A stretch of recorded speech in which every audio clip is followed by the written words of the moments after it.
बहुत बहुत आप सबका नमस्कार फिर से। हर हर महादेव, ओम नमः शिवाय। आज हम आपको शिवरात्रि की एक ऐसी कथा सुनाने जा रहे हैं जो आपको किसी ने नहीं सुनाई होगी और आपको इसका कोई ज्ञान नहीं होगा।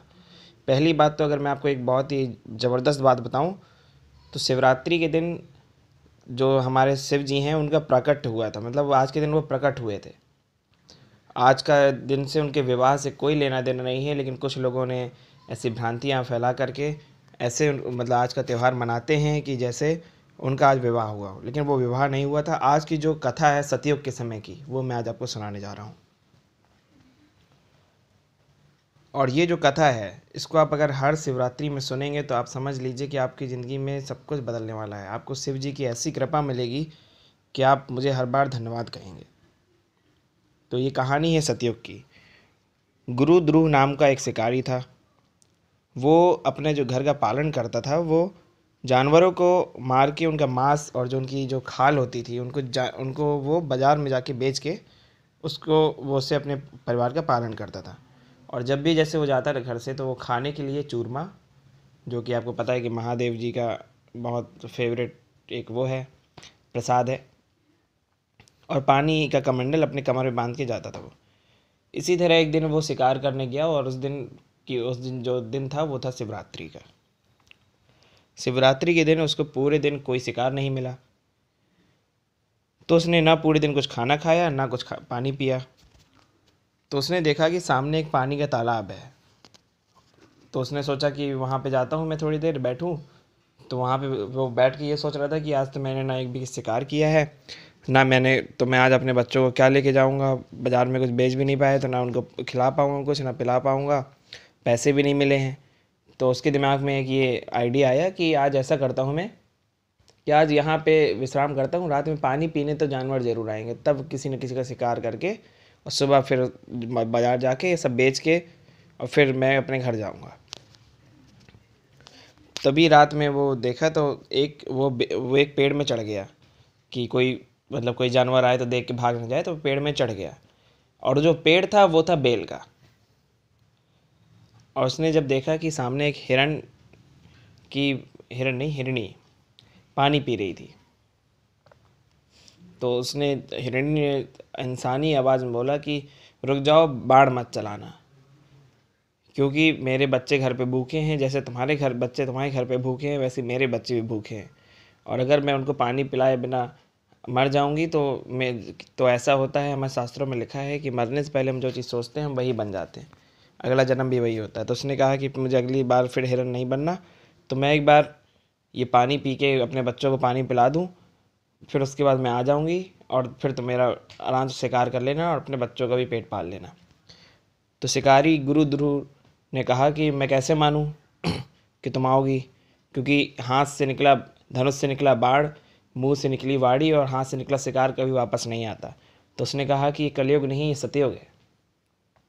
मैं ये गंगा माता की या जो पानी जल देवता की मैं तुम्हें ये साक्षी मान के जा रही हूँ कि मैं लौट के आऊँगी। तो उसके बाद जब वो गई तो उसने छोड़ दिया। उसके बाद तो नीचे जब जिस पेड़ में वो चढ़ा था, बेल के पेड़ में, तो उसके नीचे ही एक बहुत पुरानी शिवलिंग बनी थी। तो जब उसने छोड़ दिया तो उसको हल्का सा गुस्सा आया, तो उसने जो डाल है उसको पकड़ के ऐसे हाथ अपने नीचे किया तो कुछ बेल पत्थर उसके हाथ से झटक के शिवलिंग के ऊपर उल्टे चढ़ गए। तो वहीं से मान्यता बन गई कि शिवलिंग में उल्टे ये बेल पत्थर चढ़ाए जाते हैं। और जब बेल पत्र चढ़ गया उल्टे, तो उसने सोचा कि अपने उसका कमंडल से पानी गिरने लगा, तो कमंडल सही करने लगा, तो उतने में ही उसके कमंडल से पानी गिर गया। और उस समय में 4 पहर की शिवरात्रि की पूजा होती थी। तो जो पहला पहर था उसमें उसने बेलपत्र भी चढ़ गया और पानी भी गिर गया, मतलब पानी भी चढ़ गया शिवलिंग के ऊपर। उसके बाद हिरणी का पति आया, हिरण, वो भी पानी पीने लगा। उसने भी कहा कि जैसे मेरी पत्नी ने आपको वचन दिया है, मैं भी उसी तरह आपके पास आऊँगा, लेकिन अभी मुझे एक बार आखिरी बार मुझे अपने बच्चों को और अपनी पत्नी को देख लेने दो, फिर मैं आके यहीं पे अपने प्राण दोनों लोग त्याग देंगे। तो फिर उसने कहा, तो उसमें मान गया वो, लेकिन उसने झुंझलाया। फिर उसके यहाँ उसी तरह डाली से पत्ते गिर गए, फिर चढ़ गए दूसरे पहर में।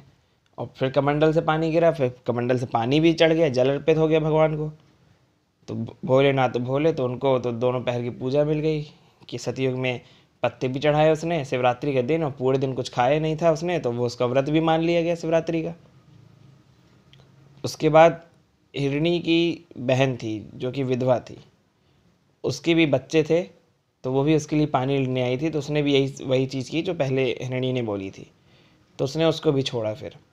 और उसके बाद फिर उसने उसी तरह डाली से पत्ते गिरे, उसने अब डाली से हाथ झटका तो फिर पत्ते चढ़ गए, और फिर कमंडल से पानी गिरा, और फिर जल अर्पित हो गया। तीसरे पहर की पूजा हो गई। फिर जब ये तीनों चीज़ हो गई, तो जब घर में जो हिरणी का जो परिवार था, तो उन्होंने कहा कि अब हम जा रहे हैं, चलो हमने उसको वचन दिए हैं वो पूरे करने का समय आ गया है। तो हिरणी की बहन और हिरण और खुद हिरणी तीनों लोग आने लगे। तो बच्चे कहते हैं, जब आप लोग जा रहे हो तो फिर हमारा इसमें क्या काम, जब आप इंसानों के लिए कुर्बान हो रहे हो तो हम क्या करेंगे, हम भी कुर्बान हो जाते हैं, तो अगले जन्म में हो सकता है मनुष्य जीवन मिल जाए।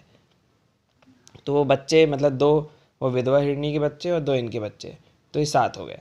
तो सातों हिरण जब उसके पास पहुँचे, तो फिर उसने देखा कि बताओ, उसने हिरण से कहा कि मैंने तो तुम तीनों का वचन लिया था, लेकिन ये तो तुम पूरे परिवार के साथ आ गए। बताओ कितने अच्छे तुम लोग वचन के पक्के हो, मतलब हम इंसानों से अच्छे तो जानवर होते हैं। कितने संत हिरणों को मैं आज इतने दिन से मारता आ रहा था, और तुम लोग इतने वचन के पक्के हो कि तुम सातों चले आए मेरे लिए।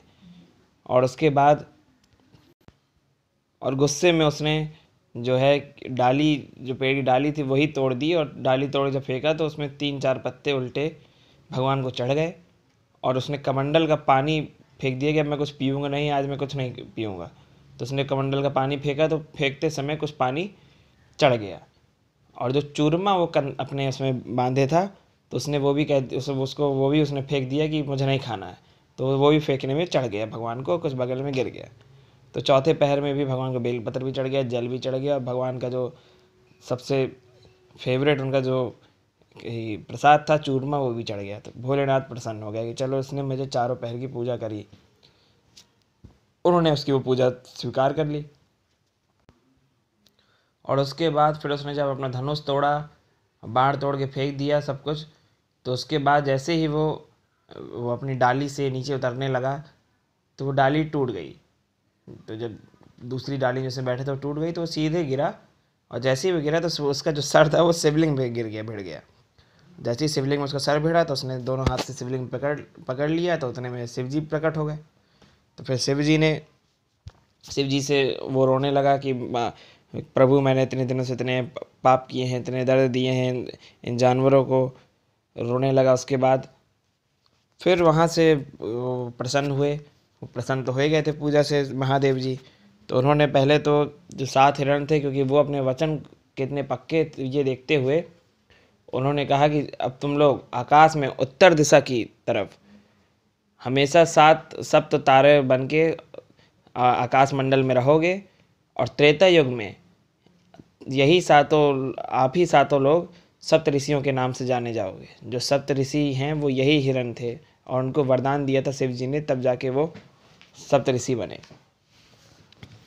और उन्होंने फिर ये गुरु ध्रुव नाम के शिकारी को शिव जी ने कहा, क्योंकि तूने इतने लोगों का वध किया है, इतने सारे जानवरों का शिकार किया है, तो तुझे अगले जन्म में भी फिर त्रेता युग में फिर तुमको जन्म मिलेगा लकड़हारे के रूप में।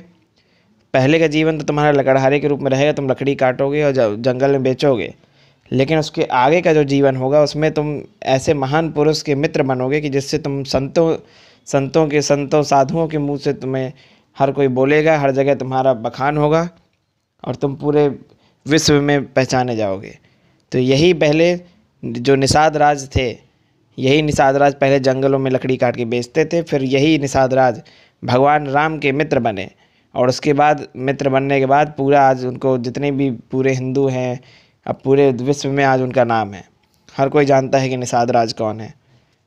तो ये थी आज शिवरात्रि की कथा, और ये शिवरात्रि कथा बहुत ही अनोखी कथा है। यही सतयुग की सबसे पहली कथा है, और इस कथा को जो भी सुनेगा उसकी सारी मनोकामनाएं, हर चीज़ भगवान से पूरी करते हैं। तो आप प्लीज़ इस वीडियो को बहुत ज़्यादा शेयर करिए अपने लोगों के साथ, क्योंकि जितना आप ये अच्छी चीज़ें बांटेंगे उतना ही आपको ज़्यादा मिलेगा। इसमें कोई पैसे नहीं लगने वाले, फ्री है। तो आप इस वीडियो को ज़्यादा से ज़्यादा शेयर करिए। और मैं अगली वीडियो में आपको बताने वाला हूँ कि इस महाशिवरात्रि का शुभ मुहूर्त और पूजा कैसे करें और व्रत कैसे रहें। इस वीडियो में इतना ही। बहुत बहुत धन्यवाद।